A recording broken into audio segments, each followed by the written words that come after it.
So I don't want to hear a single word about me looking ahead. I'm not overlooking the Giants game. I'm going to be at the Giants game.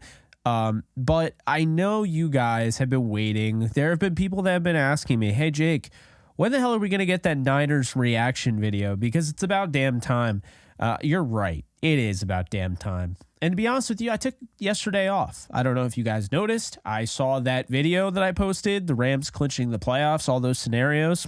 That video, 18,000 views. Really appreciate you guys supporting the channel.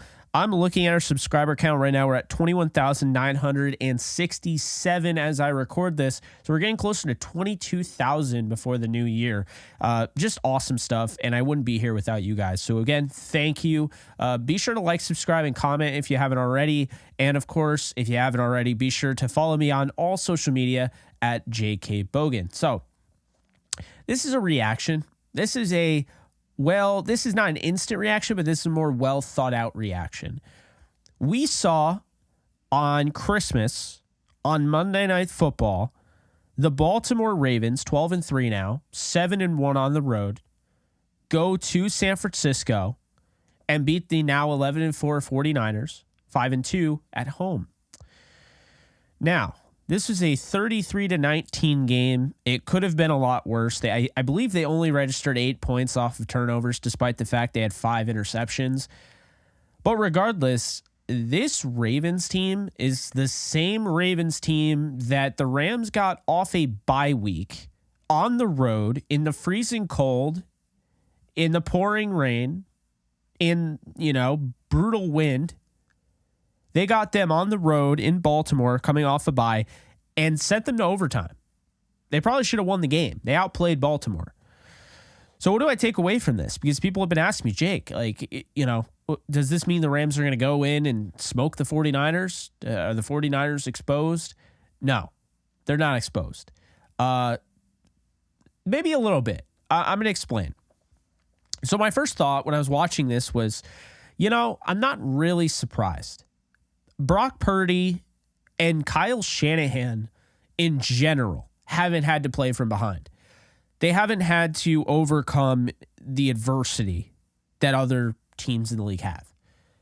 And when the Ravens were down 5-3 at the end of the first quarter, because literally the official got into Lamar Jackson's way and tripped him and caused a safety, I was thinking this game is going to be ugly and the 49ers are going to win. And that was my thought going in. Then they scored 13 in the second. They go to the half up, 16-12. And then they come out of the half and score 17 unanswered. And they hold San Francisco to a goose egg. So now all of a sudden, it's 29-12. And I mean, the thing that I find so fascinating, they end up winning 33-19, right? The thing I find so fascinating is that really after the first quarter, at no point did the Ravens look like the lesser team. They looked like the better team. They looked like the NFL, Super Bowl champions. That's what they looked like. Lamar Jackson, he was in his bag. Not turning the ball over, 2 touchdowns, no interceptions, throwing downfield. He took 2 sacks against that defensive line. Brock Purdy, on the other hand, 18 of 32, 255 yards, 4 interceptions, had a 42.6 passer rating and 8 QBR, and he took 2 sacks. And I'm thinking to myself, this Ravens pass rush was very, very good coming into this game. They're very good coming into the Rams game, but I don't remember Matthew Stafford looking as bad in the pocket as Brock Purdy did. And then I thought about it. The Rams are a completely new team from the last time the 49ers played them. But sticking with this game for right now, the 49ers had 2 guys go over 100 total yards receiving. George Kittle, Brandon Ayuk. If you told me going into the game that Kittle and Ayuk were going to combine for 13 catches for over 230 yards of offense, and they were going to lose by 14, I would have said you were crazy. I wouldn't have believed you. But that's what happened. So, look, when I look at this game and I think about this game, I think the most important thing to talk about is Lamar Jackson's value. You have to understand something. To just assume that now Matthew Stafford's going to be able to do what Lamar Jackson did in San Francisco in Week 18, it's not a fair assumption. And here's why. Because a lot of those Lamar Jackson plays, he created with his legs. And they're not calling any holding penalties. I've already said this on the show. I'm not trying to defend the 49ers, but they don't call anything. That offensive line bear hugs all game long. They're not calling it. If they're not calling it, Lamar Jackson isn't beatable. But that's not why they won. Lamar Jackson's ability to work off script, to create with his legs, he was creating throwing lanes with his legs. He was throwing with anticipation with his legs. He uses his legs, but he's not a running quarterback as much as he used to be. 7 carries for 45 yards. He didn't run all game. They ran 10 times with Justice Hill. He got 26 yards. They ran 9 times with Gus Edwards. He got 31 and a touchdown. They didn't go off. I mean, Christian McCaffrey had 14 carries for 103 yards and a touchdown. He had a 39-yard run. Christian McCaffrey looked like the MVP in this game. But here's the deal. You can't run the ball when you're losing by multiple points, by multiple scores, by multiple possessions. That was the key to this game. Once you took Christian McCaffrey out of it, because the Ravens showed no ability to stop Christian McCaffrey on the ground. Once you took the run game out of it, and the 49ers couldn't run the ball because they were against the clock. Time was against them. It really made everything change. Now Brock Purdy's throwing without a run game. Brock Purdy is throwing when they know and they're anticipating he's throwing. And Brock Purdy, as good as he is now being forced to elevate his game to another level. It's different when you're able to throw the way you are because Christian McCaffrey is opening up so much for you as a runner, as a threat. But when no one has any worry about Christian McCaffrey getting the ball because, again, there's a multiple score lead and they know you're throwing. Now it's harder. Now you have to step up. Brock Purdy did not do that. And it is very fair to say that in the 3 games Brock Purdy lost, those weren't great games out of him. This game wasn't great. This was the worst game of his career. And he wasn't great against the Rams in week 2. The only game this year he hasn't thrown a passing touchdown. Up until this one. So what am I getting at? Because I've defended Brock Purdy. I think the idea of calling him a game manager is ridiculous. Game managers don't throw 4 touchdowns. Game managers don't throw 4 picks either. He's a gunslinger. Okay, I got to give him a lot of credit. Guy is fearless. But he made some poor decisions. He's gotten away with it throughout the year. Not as badly as last year. He's played really well. But this is a game where that Ravens defense and mainly Kyle Hamilton, I thought really set up kind of the blueprint on how to beat the 49ers. It's not easy. It's a lot easier said than done. But if you take Christian McCaffrey out of the game as a runner, and they can only use him as a receiver, and they tried 6 catches for 28 yards. The Ravens fly all over the field. They got 2 linebackers that can go sideline to sideline in the blink of an eye. Patrick Queen and Roquan Smith. Makes it a little bit easier on them. Team like the Rams, Ernest Jones can do that. Christian Roseboom, solid, not quite as athletic as Ernest Jones. So here's my deal. The Ravens showed the NFL how you can go into the 49ers home where it feels like they're unbeatable and you can beat them. They showed the NFL that Brock Purdy is not the MVP. Not even close. They showed the NFL that Brock Purdy is very good. Well, they didn't show that. Brock Purdy is very good, but they showed the NFL that he still has only started 20 games in the NFL. They showed the NFL the reason why Kyle Shanahan is, I believe, 0-38 when trailing by 8+ going into the fourth quarter. And he's 1 in 21 when he's trailing by 3 in the fourth quarter. That doesn't make Shanahan a bad coach.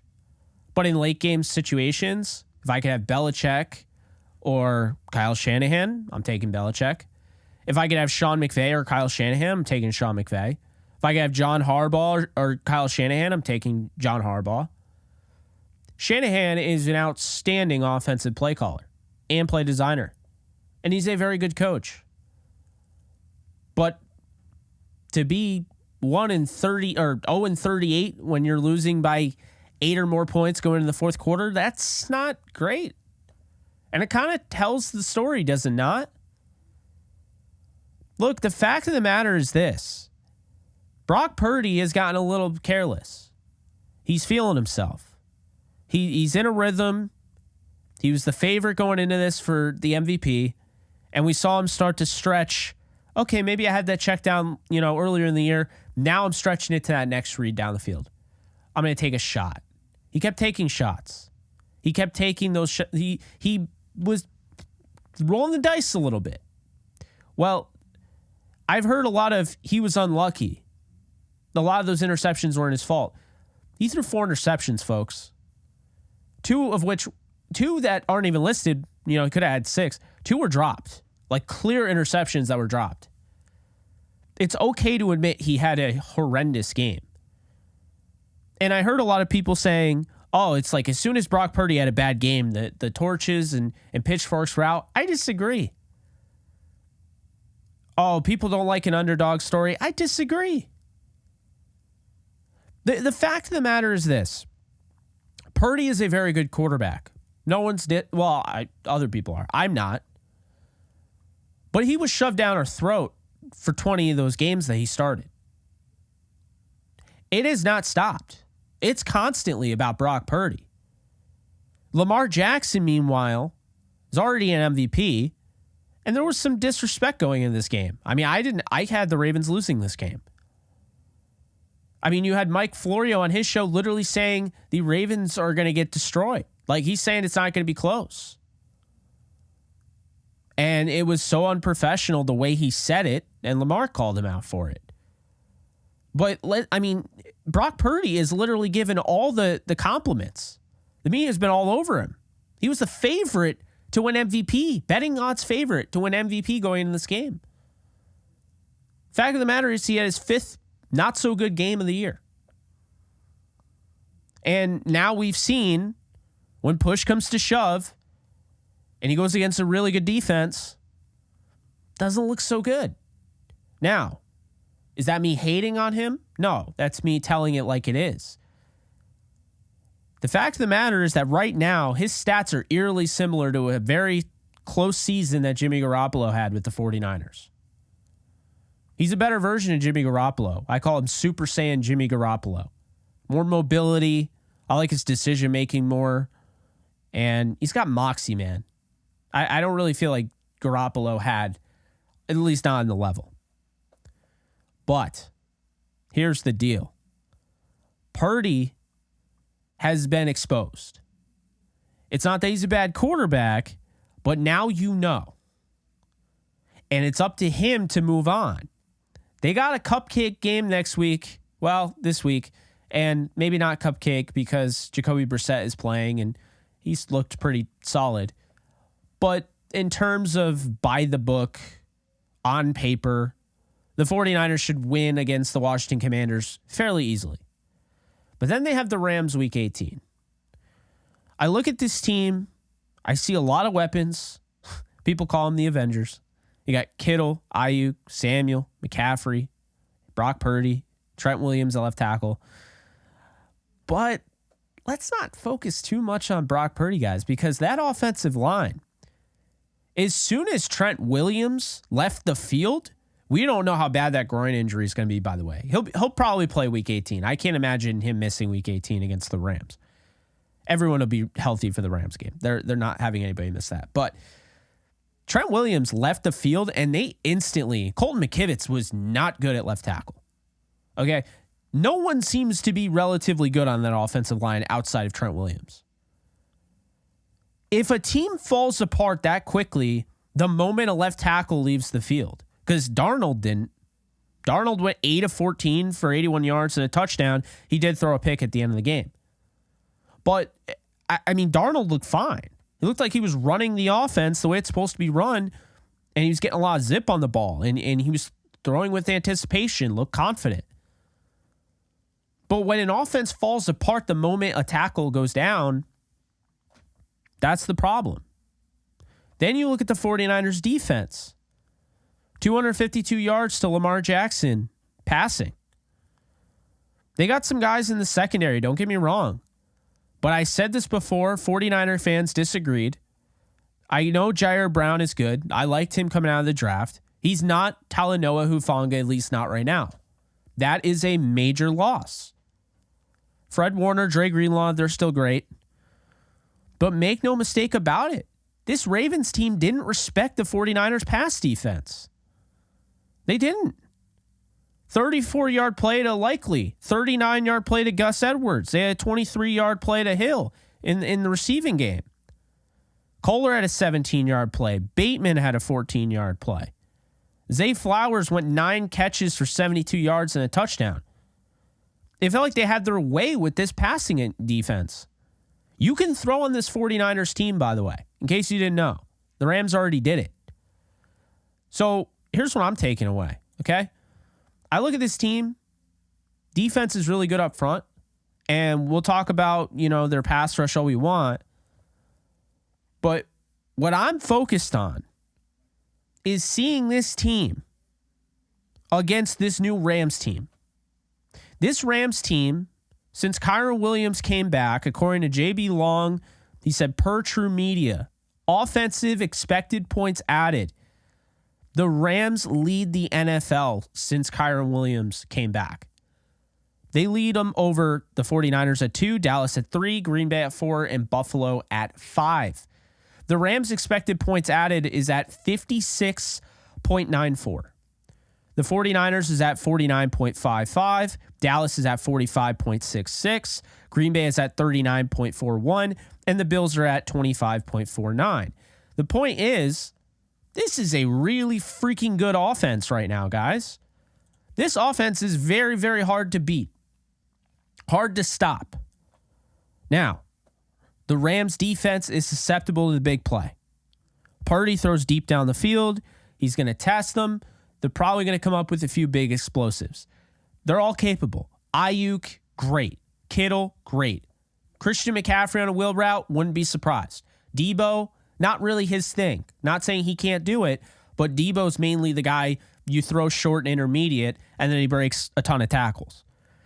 Here's the thing, and I don't want to look too far ahead, but this is my reaction to this game.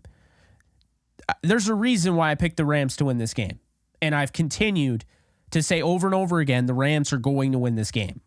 I feel confident they're going to win out. They're going to go 10-7, like I said before the season.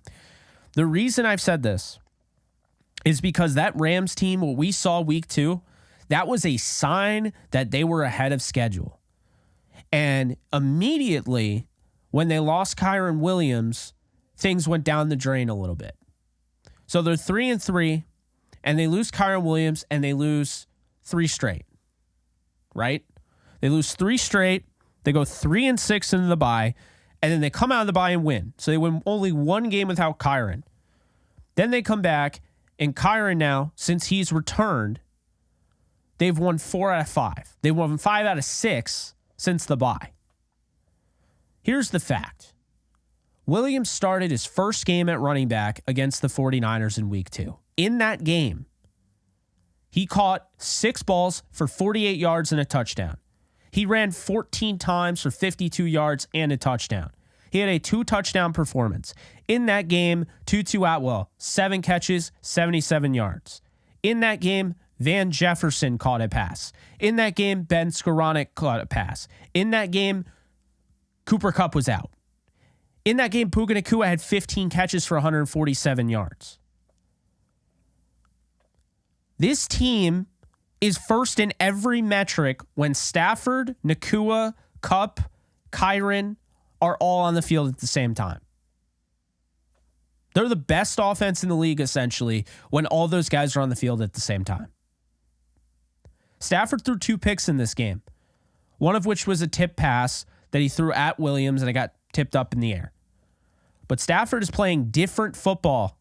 This was not his best performance of the year against the 49ers. I thought he had some great throws, but that was not the best we've seen Stafford. There's not a game he's played since the bye, excluding the Seahawks game right after the bye. In the last 5, there's not a game he's played where he didn't play better than that game against the 49ers. And even still, despite the fact that Kevin Dotson, who's been their ass kicker at right guard, didn't play. Despite the fact that Joe Noteboom, who was their right guard, got hurt in the middle of the game. Okay? Despite all that, and despite the fact Stafford didn't have his best performance, the Rams held Brock Purdy to a 17 for 25, 206-yard performance. They held Christian McCaffrey to 116 yards on 20 carries. You'll take that. He's really good. And there wasn't a receiver that went over 65 to 70 receiving yards. So, sorry, but I think this team's going to be way different now, week 18. They're about as hot as can be. And oh, by the way, Demarcus Robinson has been electric in their offense. The 49ers haven't even played the same Rams team. That was 16 weeks ago. You got to think about that. That was in September. The Rams won't play the 49ers until week 18. Guess what week 18 is? That's in January of 2024. That's next week. That's a lot of time, September to January. This team's so different. So yes, I think they can beat the 49ers.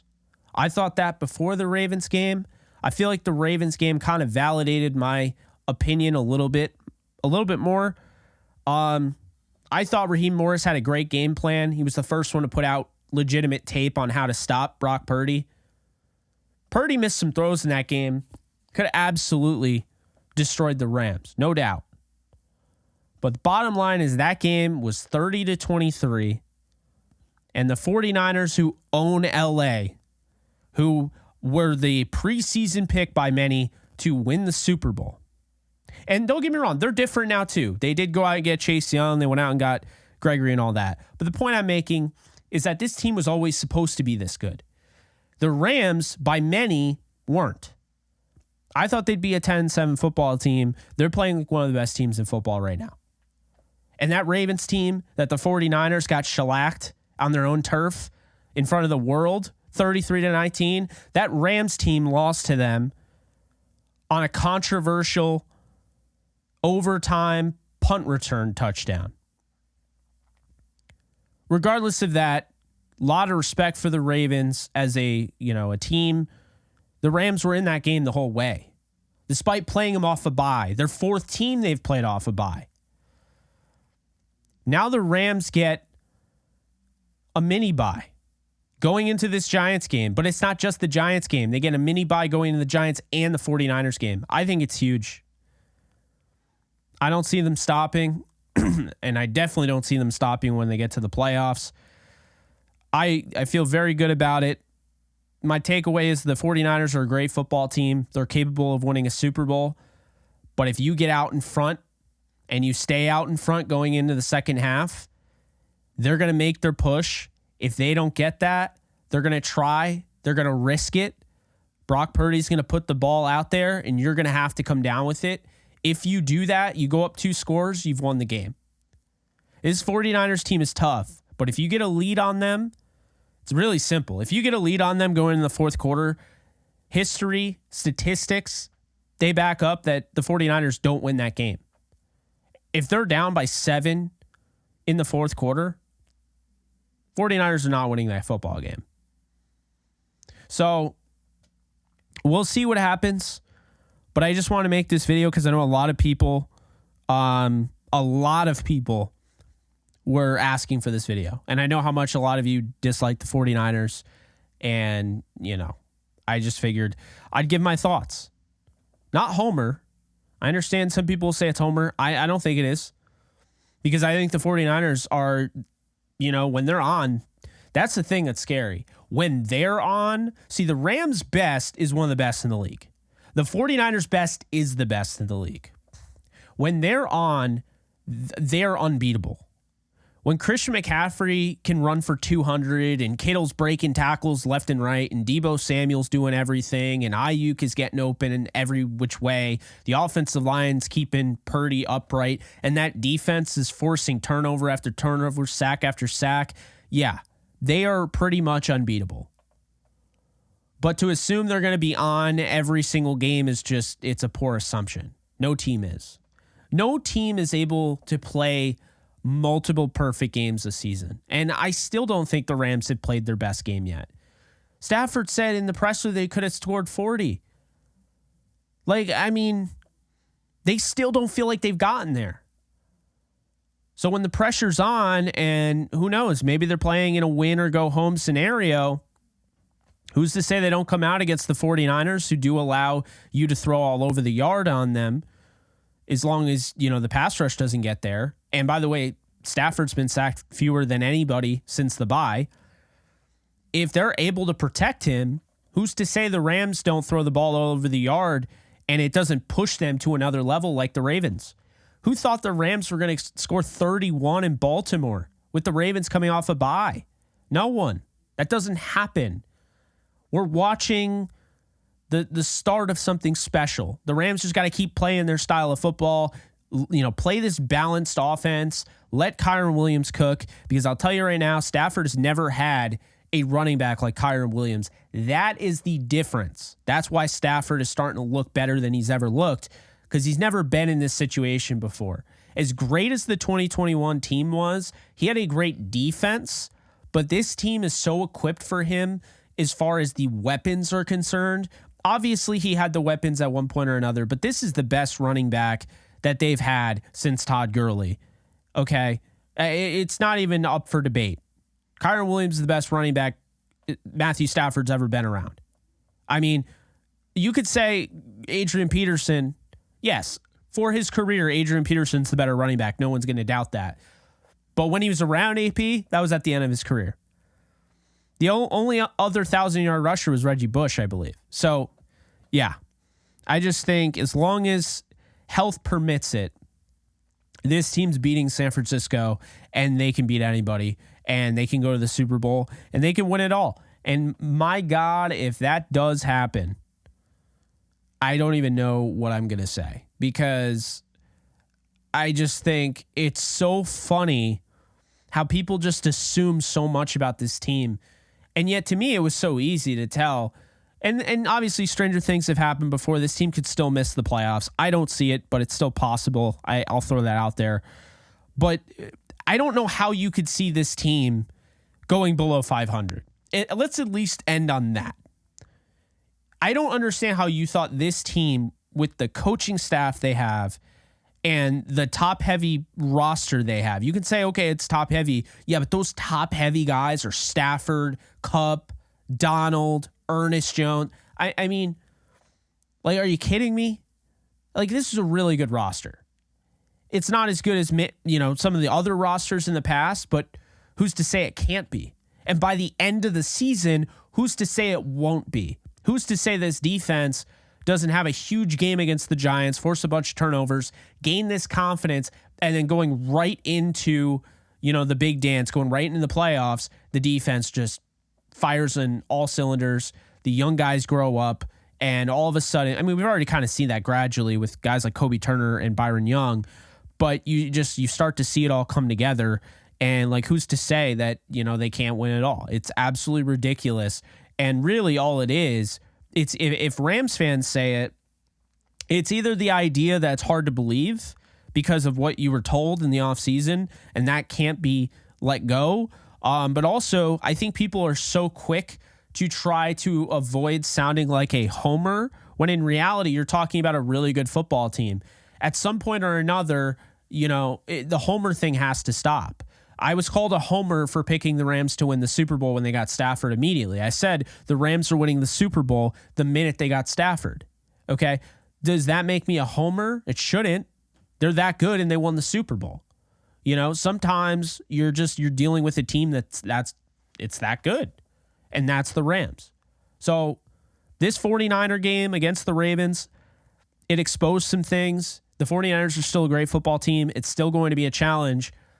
But if you're a Rams fan, you watched that Monday night and you weren't sitting there thinking what could be, I don't know what to tell you, because I saw a lot of opportunities for a red hot offense to get the ball rolling on them. This could be a back and forth game. We don't know. The Giants are this weekend. Take care of business. Maybe you've already clinched and week 18 is just fun without any stress, although you're still going to want to beat your division rival. But even if it's not, and this is a make or break game, I mean, the Rams have what it takes to go head to head and trade scores with somebody. And that's the thing that's scary, because I think the Rams are going to get that game. It'll probably come against the Giants, but regardless, I think they're going to get that game where the points that maybe they've been settling for field goals at times and what, I think they're going to start hitting those. I think they're going to score touchdowns. I think they're going to have a game where they really put it all together, and then they're going to go from there. I mean, they're kind of already gone from there, but you get my point. So, yeah, I'm curious what you guys think. Let me know in the comment section below. You can follow me at JKBogan on all social media. Be sure to like, subscribe, and comment. Again, let me know. Where are you on the 49ers? Did you lose any hope? Did you gain hope? Did you lose respect? Did you gain respect? How did it go? Because to me, I think there's somewhere in the middle. You could say this is a, one of those games that's kind of, I guess, an anomaly. I don't look at it like that. I think there's some real concerns about this team. This is not the most dominant 49er team that they've had. They have had better teams in the past. I would say last year was probably better, to be honest with you. But yeah, that's what I got for you guys. So you guys take care, and I'll see you guys soon. Start playing Pick'em or Weekly Fantasy for any sport today, Jake. Users will receive a 100% deposit match up to $100 if they use promo code OTE at sign up. Start playing Pick'em and Weekly Fantasy Football today with Underdog Fantasy. Do you love talking about the Rams, the NFL, or just want to be a part of a community? Join my free Discord server today. We're over 800 members. We got 24/7 live chat, a level 3 boosted server, the ability to call into JE Live, playing online games with us on Kick streams, toggleable alerts for when I go live on YouTube or Kick so you don't miss a live stream, and exclusive giveaways. Click the link in the description, the comments section, or the link that comes up in the video to learn more and join today.